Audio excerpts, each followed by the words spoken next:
Hello, hello. Welcome to another episode of Glorious Life on Wheels. You know, over the last year, I am getting more and more emails and comments from people who are in a state of panic. They're telling me that they're about to become homeless because they either can't afford their rent, they're going to be evicted, or in some cases, seniors who've been living in homes for many years, but they can't afford the maintenance or the taxes. Well, if you're in that situation, this video is for you.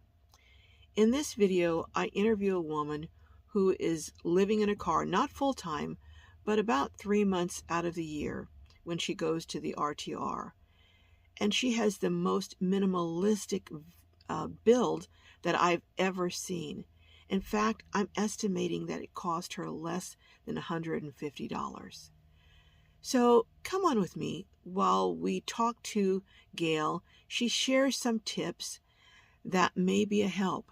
I'm not suggesting that this is a permanent solution, but it may buy you some time to put together a plan, time to maybe get a seasonal job, but time that you may need, and some tips to help you if you do have to move into a car. I'm still here in Quartzsite.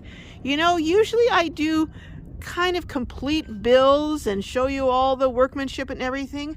But you know, today I'm going to show you someone who is part-time and they're in their Prius about 3 months out of the year. And her name is Gail. And I'm going to show you truly a no build, but it just shows how simple you can set up your vehicle and stay in it. So you know what? Come on, let's go meet Gail and do a quick tour of her Prius and learn about what she does to survive in different climates in her Prius. Oh, Gail. Hi, Carol. How are you doing? I'm doing very well today. How are you? I'm doing great. You know, I met you at the RTR and you were telling me you are part-time, but you're part-time at least 3 months out of the year, and one day you'd like to go to 6 months. You live in the South. So you travel here. How long does it take you to get here? Oh, it depends on the weather. Sometimes I do it in 4 or 5 days. One time it took me 6, and plus because I had to stay in Albuquerque a couple of days. Okay. For snow. Now I know that we have some wind noise, folks, so you don't need to tell me. We're going to try and work around that, but we were on the other side, less wind, but there was a flag clinking, so. But anyhow, you have really a no build. You didn't even take seats out, did you? No, I didn't. And you were telling me that you just have a 2-inch foam for your bed here? That's right. And then I put a down comforter underneath it, and it made a lot of difference because I folded it in half. It helped the padding.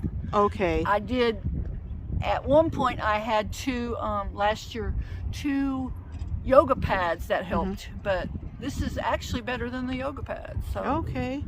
Now, you just have your Prius with all the seats in and the seats folded down here? Yes, ma'am, it's folded, and the other one is up right now. But then when I travel, I put everything in there. I put that seat down as well. You have one of the most minimal travel styles that I've encountered.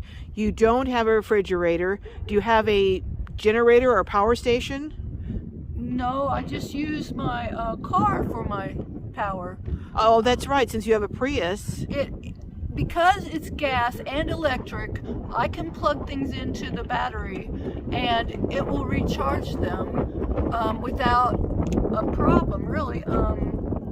I can run the heat at night if I want, but I don't often have to do that.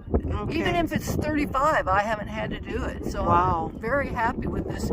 I think it's so enclosed. You know? Right. And my body heat with these, I use 3 microfiber blankets, and that's enough. It's enough for me. Now you were also telling me that as far as going to the bathroom, what did you call yourself, an old-time nurse? Yes, I am an old nurse, and you just use a bedpan.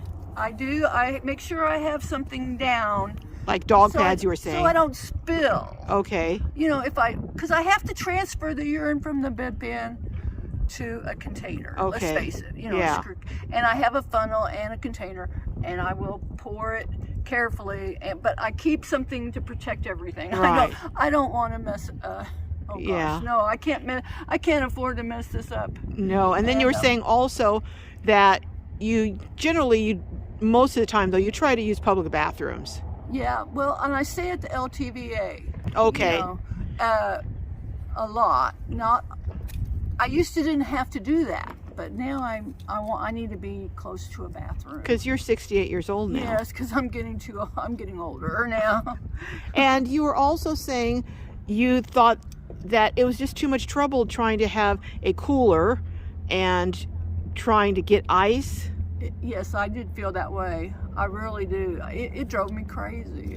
It was like I had to think about it all the time, and things, as the ice melted, things would get, even though I put them in what I thought was containers that wouldn't leak. Right. I found that things didn't always. Right. It didn't always work, and I was disappointed in that. So you right now, this year, this is the first year I've gone without the cooler, though. So you travel without a cooler, without a refrigerator, with no separate generator other than your car, no toilet. So you are really, really minimalist. Well, now, in the past, I have had a 5-gallon bucket. Okay. With the bedpan, which makes it nice because then I can use as Bob Willis says, a gamma lid, I believe it's called. Okay. It screws on. Oh yeah. And I keep it outside. Okay. And I had a shower tent, but I got a bad shower tent and it kept falling over last year, so I didn't even bring it this year. And besides, I had a hard time getting it folded up. I just couldn't fold it Yeah, up they're myself. impossible. It's like an origami type of thing. Yeah. But I watched a bunch of videos, Carol, and I still couldn't quite get the hang. Even though you don't have the origami tent anymore, you do have another tent. That's right. This year I got a nice tent that I could stand up in, but it's like an A-frame teepee, and I can use put the bedpan in a chair there, and and go to the bathroom too, in case people really want to know. I'm not too embarrassed to share that, but my point is, there are ways around things if you don't have much. So you don't have to have all the gadgets and gizmos. Yeah, you're proving it. You are out on the road 3 months. You're here, and you've got a simple cot. Well, I shouldn't say cot, but a simple bed with just a 2-inch foam and a comforter as a pad, and you have your. Oh, let's show the stove that you cook with. Okay. So you have a butane stove that you keep basically underneath here. So you have a butane stove, and then very important, you have a first aid kit. So you're prepared. So everything's under there. So basically this is it. There's one thing I want you to show us, that paper towel holder. That is so cool. It's called Take a Roll. Take a roll. Take a roll. I bungee it to the back of the seat when I'm traveling, so I can keep up with it because I don't want it to get lost in my stuff. And you just put the paper towel roll in there, and then put the top on, and then show us you just have a slit, and then you just pull it out. I'm loving that. So simple, but so effective. And I used to. They get smashed and get lost, and now it's red, so I think you can choose colors, but it's red and I can find it. All right. Well, Gail, thank you so much for sharing this with us and showing how simple it is. Oh, and you love your thermal bags, you were saying. But I do have thermal bags for stuff when I first get it, if I'm going to have, go to Parker and get a little, fresh food. Sometimes I will go get a fast food something. On the travels back and forth, I may do that more than when you're stationary. But when I'm stationary, I'll get stuff where you boil water and add it to that stuff, like rice pilaf or couscous or things like that, because I love that kind of thing. Right. And you were telling me you also have canned foods that you can just heat up. Yeah, as long as they don't have a lot of sodium. Okay. Yeah. All right. Well, anything else that you want to add or share that makes your living or staying for long periods of time in here easier? The reason I have the Prius and I haven't gone to anything else, You know, my next step up would be a RAV4, a Toyota RAV4 hybrid. It really would. Okay. I have a friend who that's all he does is travel all the time in his. Okay. And but it's because of the gas mileage. Right. California gas was $5.59 a gallon the last time I was out there. Oh, yeah. In September. Yeah. It's not cheap. And it was, you know, sad. Well, Gail, thank you, and I look forward to seeing you again next year. Well, I hope to see you there too, Carol. Okay, Gail, bye-bye. Bye.